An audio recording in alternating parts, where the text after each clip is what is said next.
Compte rendu de la deuxième réunion extraordinaire du Conseil de ministres. Le président de la République, chef de l'État, a présidé ce mercredi 15 janvier 2025 à la Cité de l'Union africaine à Kinshasa la deuxième réunion extraordinaire du Conseil des ministres du gouvernement de la République, la première réunion du Conseil de la nouvelle année 2025. 4 points étaient inscrits à l'ordre du jour, à savoir 1. Communication de son Excellence Monsieur le Président de la République, chef de l'État. 2. Points d'information. 3. Approbation d'un relevé des décisions du Conseil des ministres. 4. Examen et adoption de textes. La communication du Président de la République, chef de l'État, a porté sur 2 points principaux, à savoir 1. De la situation de l'état de siège en Ituri et au Nord Kivu. Le président de la République a tenu à rappeler qu'à l'instauration de l'état de siège était commandée par le besoin impérieux de ramener la paix dans la partie est de la République démocratique du Congo et particulièrement dans les provinces de l'Ituri et du Nord Kivu. Exposés depuis plus de 2 décennies aux multiples violences perpétrées par des groupes armés locaux étrangers, occasionnant des viols des femmes et des jeunes filles, des massacres et déplacements massifs des populations, des pillages de ressources et autres maux insupportables. Plus d'une année après, sur son instruction, le gouvernement avait organisé à Kinshasa, du 14 au 16 août 2023, une table ronde pour dresser les bilans afin d'identifier les meilleures orientations adoptées quant à l'avenir du régime exceptionnel instauré. Consécutivement aux recommandations de la dite table ronde, dans son message à la nation du 12 octobre 2023, il avait insisté sur la nécessité d'établir un dispositif transitoire pour mettre fin à l'état de siège en rétablissant l'autorité civile dans les zones sécurisées par les forces de défense et de sécurité du pays. Ces processus devraient impliquer, entre autres, l'assouplissement des mesures restrictives de liberté, notamment en matière de circulation de personnes et de biens. Le président de la République a rappelé qu'au cours de la 17e réunion du Conseil des ministres tenue le 11 octobre 2024, il avait instruit la Première ministre au fin d'évaluer de manière exhaustive les mesures d'assouplissement en tenant compte de la scolarité des enfants, en favorisant un environnement propice au développement économique et en envisageant aussi l'allègement des mesures fiscales pour soutenir les entreprises locales. À la suite de la mission interinstitutionnelle d'évaluation conduite par la Première ministre du 22 au 24 novembre 2024 dans les provinces précitées, il lui a été rappelé que l'état de siège est encore considéré comme une nécessité du fait de la dégradation de la situation sécuritaire caractérisée par la recrudescence des velléités expansionnistes de Rwanda et ses supplétifs terroristes, et d'autre part le besoin d'alléger davantage les dispositifs de l'état de siège s'est fait sentir au sein des populations concernées. Ainsi, dans la perspective de mettre progressivement fin à ces régimes, en passant par l'atténuation considérable de ces effets exceptionnels et en garantissant en même temps la sécurité et la stabilité des régions affectées, le président de la République a engagé le gouvernement sous la coordination de la Première ministre, chef du gouvernement, à travers le vice-premier ministre, ministre de l'Intérieur, le vice-premier ministre, ministre de la Défense nationale, ainsi que le ministre d'État, ministre de la Justice et garde de Sceaux, à produire une feuille de route déclinant les actions à mener au regard des recommandations produites. La feuille de route est attendue dans un délai de 15 jours. Le deuxième point de la communication du président de la République a porté sur le projet Compact énergétique national de la République démocratique du Congo. Dans le cadre de la plateforme de partenariat initiée par la Banque mondiale et la Banque africaine de développement, élargie à d'autres partenaires clés, et la Commission de l'Union africaine pour fournir de l'électricité à 300 millions d'habitants en Afrique subsaharienne à l'horizon 2030, tout en prenant en compte la cuisson propre, le président de la République a évoqué le projet Compact énergétique national de la République démocratique du Congo. Ce dernier est développé avec comme objectif l'accroissement du taux actuel d'accès à l'électricité de 21,5% à 62% à l'horizon 2030 pour environ 80 millions d'habitants au rythme de croissance annuelle de 1 à 6%. Les capitaux nécessaires à l'atteinte de cet objectif sont estimés à 37 milliards de dollars américains, dont 17 milliards de dollars à mobiliser par les secteurs publics et 20 milliards par les secteurs privés. L'accroissement de l'accès à une plus 3% à l'horizon 2030 pour environ 40 millions de personnes avec un investissement estimé à 500 millions de dollars. Au-delà de l'accès à l'électricité et à des solutions de cuisson propres, il a indiqué que le Compact énergétique national impulsera les développements économiques et industriels du pays en facilitant l'intégration nationale et régionale, en plus de la réduction drastique de la pression sur notre forêt. Il a été enrichi à la suite des fructueux échanges entre les principaux acteurs impliqués dans les secteurs de l'électricité à l'occasion de consultations organisées sous son patronage au mois de décembre 2024 à l'effet d'assurer l'inclusivité des 10 acteurs à ces programmes intégrateurs qui appellent la préparation et la mise en œuvre des compacts routiers, ferroviaires et miniers. Le président de la République a engagé les membres du gouvernement en charge des secteurs concernés à élaborer des projets spécifiques qui s'arrimeront au compact énergétique. Le rapport y relatif est attendu fin juin 2025. Par ailleurs, il compte présenter le compact énergétique ainsi affiné au sommet des chefs d'État africains sur l'énergie à Dar es Salaam en Tanzanie. Après son adoption par le gouvernement, sa synthèse sera incorporée dans le document final à rectifier par les chefs d'État à cette occasion, qui sera couplé à leur déclaration d'engagement pour sa mise en œuvre.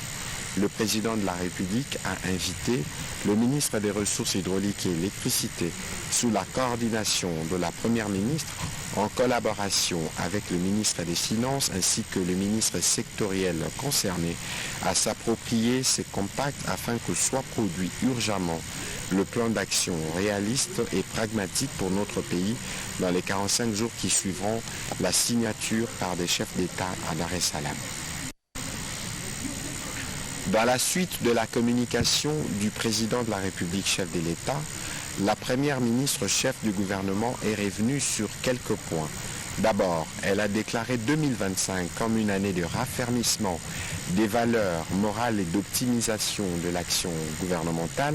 Ces messages forts sur notre responsabilité collective a été partagé dans les cadres de vœux de Nouvel An qu'elle a respectueusement adressés au président de la République et aux différents membres du gouvernement. Dans la mise en œuvre du programme d'action du gouvernement 2024-2028, elle a rappelé que nos priorités doivent être 1.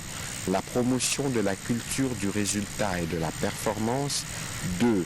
L'utilisation judicieuse de nos ressources financières en veillant à la transparence et à l'intégrité pour bâtir la confiance du public. 3. Les respects scrupuleux des principes éthiques et déontologiques qui guident notre gouvernance.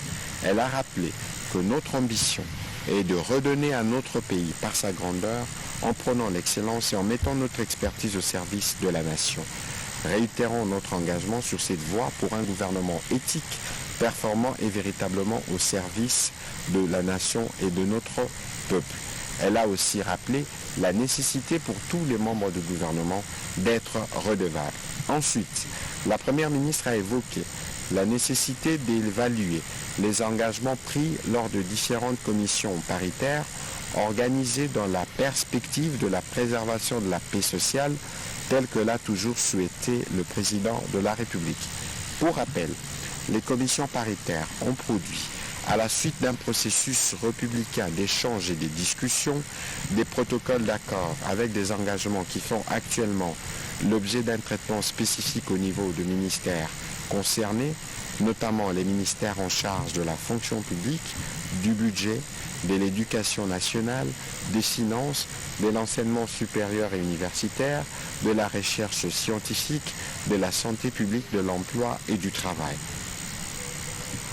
Dans les mêmes élans républicains et patriotiques, le gouvernement salue la décision prise le mardi 14 janvier 2024 par le banc syndical de la santé publique de suspendre la grève entamée depuis la fin de l'année dernière sur l'ensemble du pays. Une décision prise à la lumière des efforts du gouvernement qui atténue ses engagements, notamment en ce qui concerne l'évolution positive de la paye complémentaire de médecins et plus largement qui montre sa volonté de rencontrer l'ensemble des revendications de professionnels de la santé de notre pays. La Première ministre envisage la convocation d'une réunion de mise à jour sur les enjeux de la rentrée sociale pour évaluer les revendications exprimées par les différents bas syndicaux et leur niveau actuel de prise en charge et d'exécution par le gouvernement.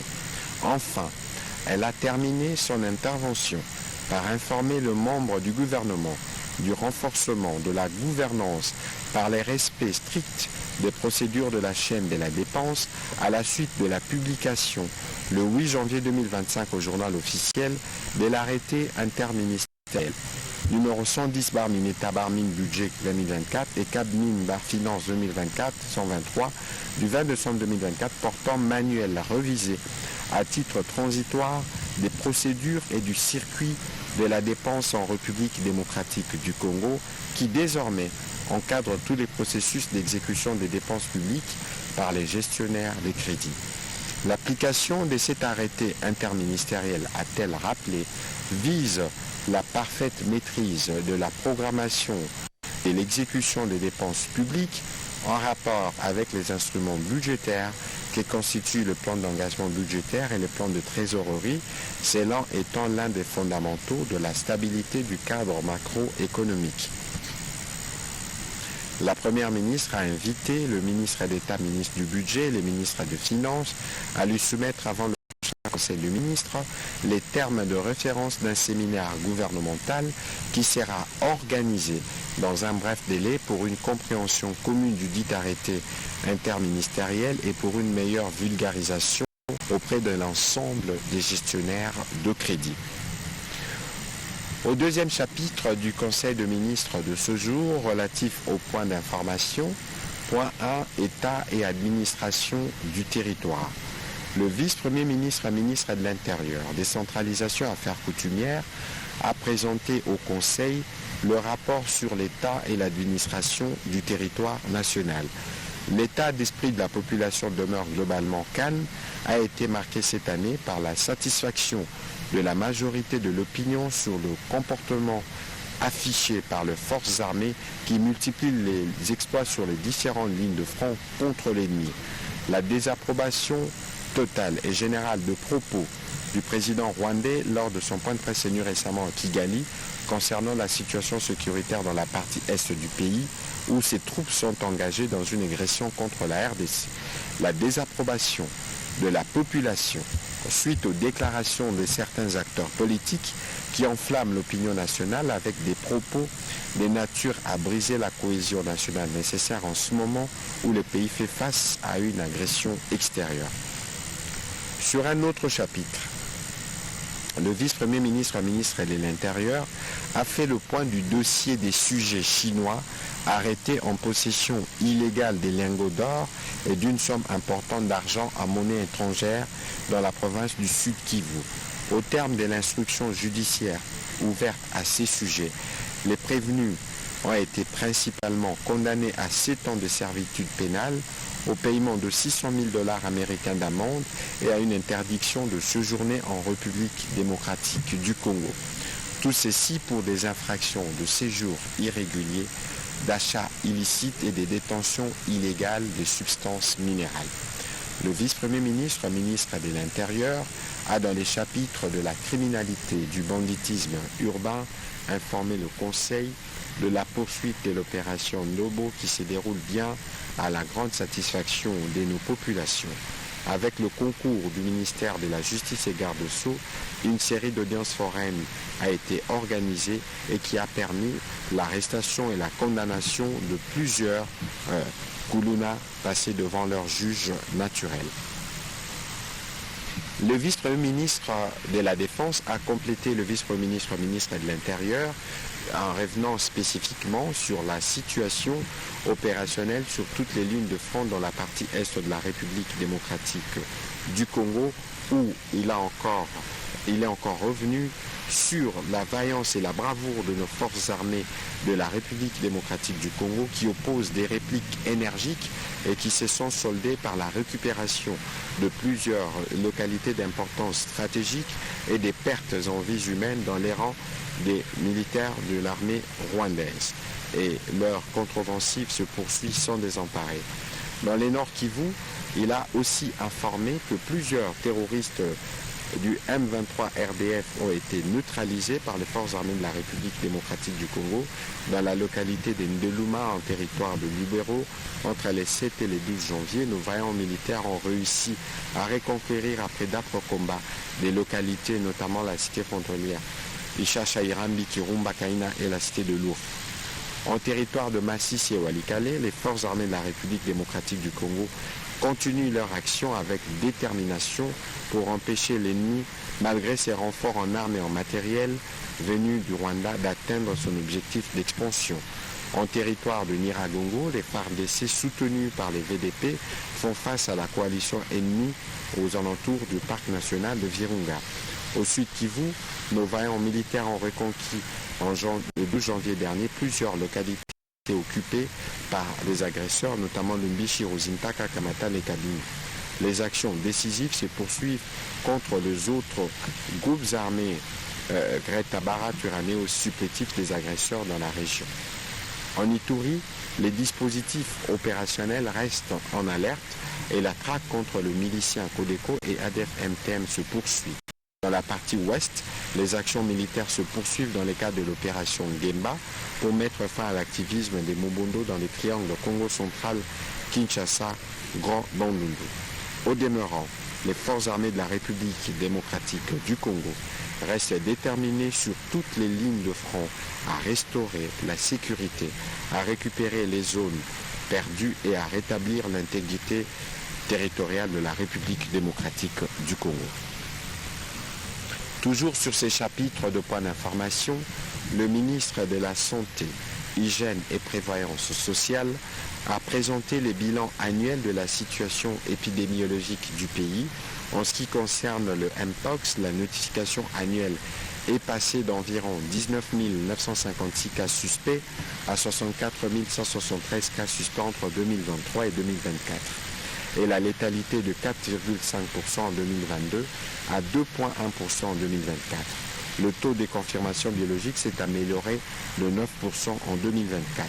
Dans la stratégie de réponse, le plan prévoit la vaccination pour continuer à réduire la morbidité et la mortalité liée à cette maladie. Ainsi, le ministère recommande l'utilisation du vaccin MVA-BN et LC16. En ce qui concerne la rougeole, comparé à l'année 2023, la notification de cas en 2024 est passée de plus de 8000 à moins de 1500 cas notifiés la semaine. La létalité demeure en dessous de 1% et il se note une réduction des nombres de provinces touchées allant de 26 à 9. Ces résultats ont été atteints grâce aux stratégies de la réponse, y compris la vaccination. Les efforts du gouvernement ont permis de réduire l'impact négatif de l'épidémie.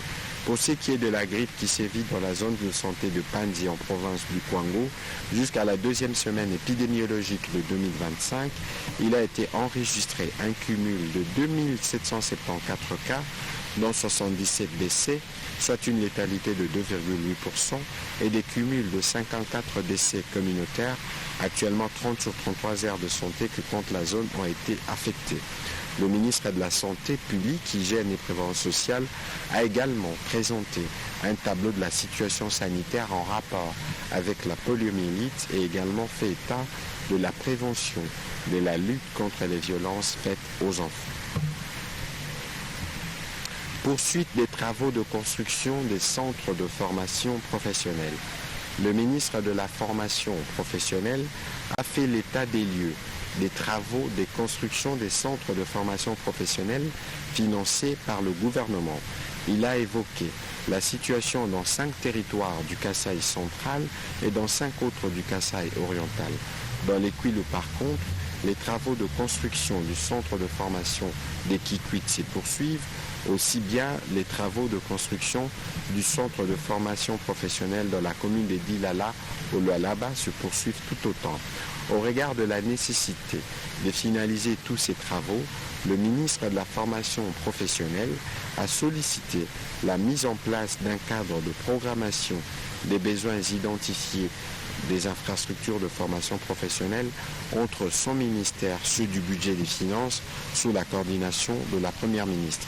L'achèvement des travaux de ces centres de formation professionnelle contribuera à l'employabilité de la population et au développement économique de ces entités, et ce, dans le souci de concourir à la réalisation de l'un de 6 engagements du président de la République, à savoir la création de l'emploi. Organisation de la 4e édition des Jeux congolais. Le ministre des Sports et Loisirs a informé le Conseil de l'organisation de la 4e édition des Jeux congolais. Il a indiqué qu'après 51 ans, le gouvernement, à travers son ministère, a résolu de relancer l'organisation des Jeux congolais aux fins de matérialiser la volonté politique du chef de l'État. La 4e édition poursuit des objectifs, notamment 1. De contribuer à la consolidation de la paix, de l'unité de la cohésion nationale, d'offrir une opportunité idéale aux dirigeants sportifs, cadres techniques et médico-sportifs ainsi qu'à d'autres personnes ressources de changer et de convenir sur la mise en œuvre de la politique sportive nationale, d'assurer la promotion du sport congolais et de promouvoir les athlètes congolais des différentes disciplines sportives pour une meilleure carrière professionnelle et de doter les pays des nouvelles infrastructures sportives modernes et réhabiliter celles existantes. 22 disciplines sportives sont sélectionnées, tenant compte de leur implantation sur le plan national, dont 16 pour le sport de compétition, 3 pour les sports de personnes vivant avec handicap et 3 pour les sports d'exhibition. Au fin de garantir le caractère inclusif des 10 Jeux, la participation de 26 provinces est requise dans les 2 versions féminines et masculines ainsi qu'avec la catégorie des personnes vivant avec handicap. Pour y participer, les provinces devront souscrire aux disciplines sportives inscrites au programme des Jeux et régulièrement pratiquées dans leur circonscription territoriale sous les contrôles respectifs des chefs des divisions provinciales des sports et loisirs, des ligues provinciales, des ententes et autres cercles sportifs. Le nombre de participants représentant les 26 provinces est estimé à peu près 8070, composé des athlètes, des juges arbitres, des entraîneurs, des cadres médico-sportifs, des officiels de province, ainsi que de membres de commissions et autres structures organisationnelles. Le Conseil a pris acte de cette note d'information. Note d'information du secteur de la jeunesse. La ministre de la Jeunesse et Éveil patriotique a présenté au Conseil 2 notes d'information relevant de son secteur.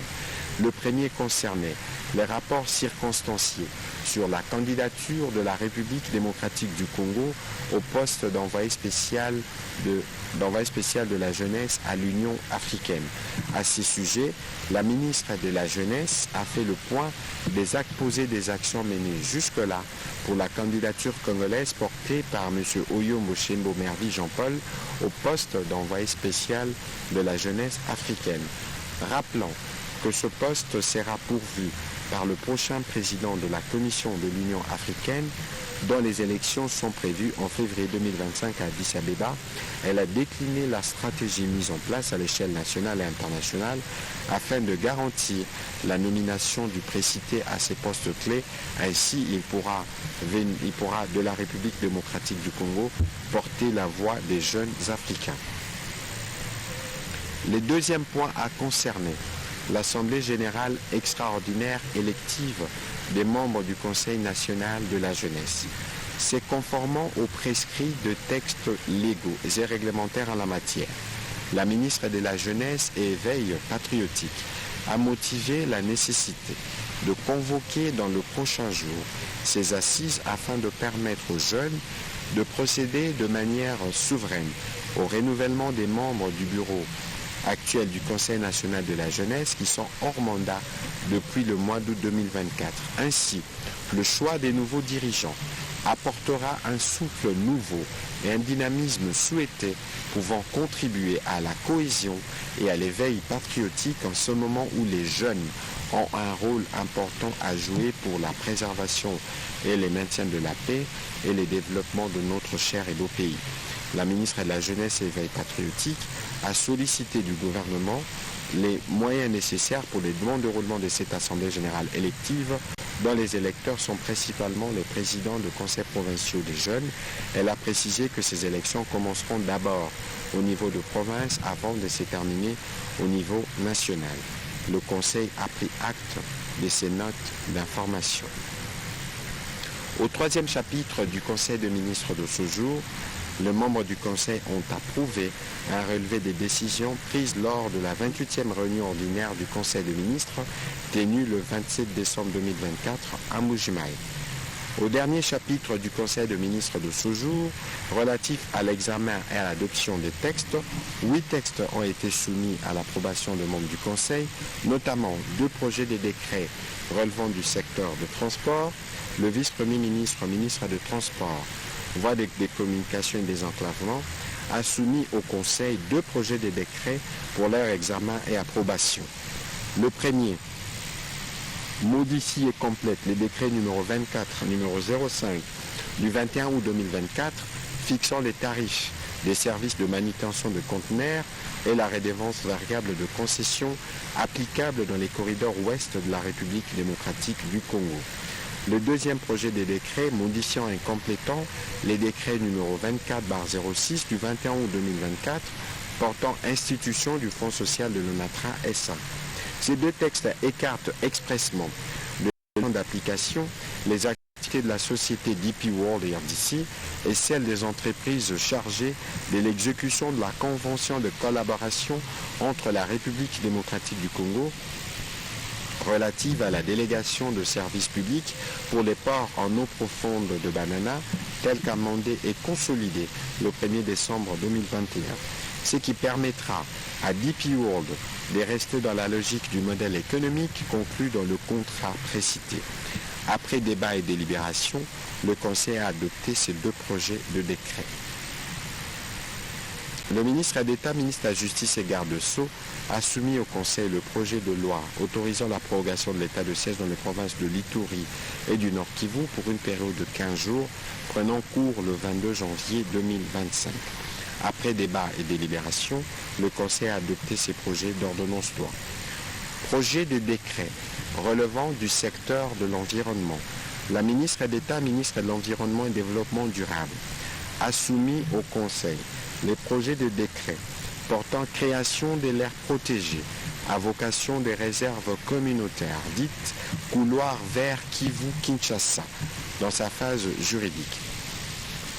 La zone de ces couloirs verts s'étend sur une superficie de plus d'un demi-million de kilomètres carrés et couvre la route nationale numéro 4 de Beni à Kisangani et les bassins du fleuve Congo de Kisangani à Kinshasa, ainsi que dans les territoires au nord et au sud de ces corridors stratégiques. La ministre d'État, ministre de l'Environnement et Développement durable, a soutenu que le couloir vert Kivu-Kinshasa vise à favoriser la conservation de la nature et le développement d'une économie verte tout en reliant l'Est et l'Ouest de notre pays et en impliquant activement les communautés locales afin de relever les défis récurrents de la lutte contre la pauvreté. Ainsi, plus de 100 000 km² de forêts primaires seront protégés et l'évolution d'un corridor stratégique sera facilitée pour les développements socio-économiques et la valorisation durable des ressources naturelles au profit des communautés locales. Après débat et délibération, le Conseil de ministres a adopté ce projet de décret. 3 projets de décret relevant du secteur de l'industrie, les ministres de l'Industrie et Développement de petites et moyennes entreprises et de petites et moyennes industries a soumis au Conseil 3 projets de décret pour leur examen et approbation.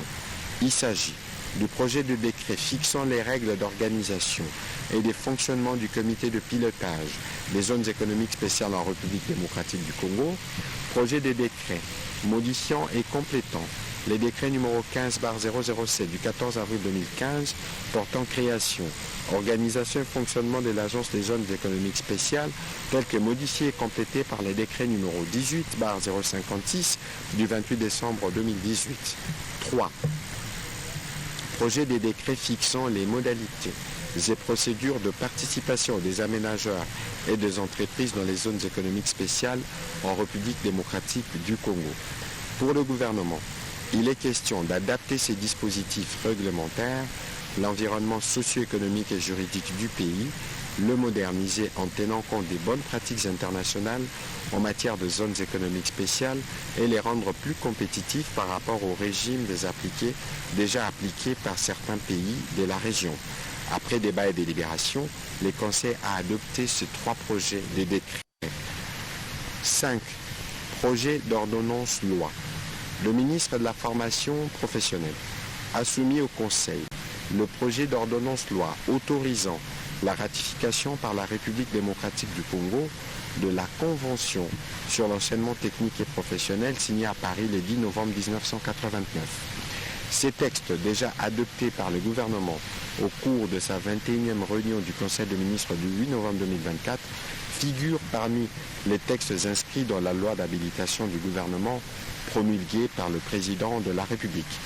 Conformément à l'article 129 de la Constitution, le ministre de la Formation professionnelle a motivé la nécessité de voir les instruments de ratification de cette convention être déposés devant l'Assemblée générale de l'UNESCO qui aura lieu à Paris au mois de février 2025 en vue de permettre au pays de bénéficier des avantages y afférents. Après débat et délibération, ces projets d'ordonnance loi a été adopté. Avant la fin de ce Conseil de ministres, la Première ministre chef du gouvernement a annoncé la bonne nouvelle, parmi les premières bonnes nouvelles de l'année, qui vient de tomber au terme de la réunion du Conseil d'administration du Fonds monétaire international FMI, qui a approuvé l'accord de service récemment conclu pour 2 programmes majeurs et autorisant un appui financier à la République démocratique du Congo de près de 3 milliards de dollars américains sur 3 ans. Les décaissements effectifs en plusieurs tranches se feront en fonction des progrès dans la mise en œuvre des réformes économiques convenues. Le premier décaissement est attendu au terme de la réunion de ce jour, sera de 247 millions de dollars américains au titre d'appui à la balance de paiement, tout en félicitant et en saluant la vision et le leadership du président de la République, chef de l'État. La Première ministre a encouragé les membres du gouvernement, particulièrement ceux du secteur économique et financier, donc budget finance, Banque centrale, à redoubler d'efforts pour la mise en œuvre de réformes nécessaires pour renforcer la gouvernance économique et garantir le développement durable de notre pays. Le président de la République, à son tour, a aussi félicité les membres du gouvernement pour avoir atteint cet objectif. Commencé à 15h57, la réunion du Conseil de ministres a pris fin à 18h50. Je vous remercie.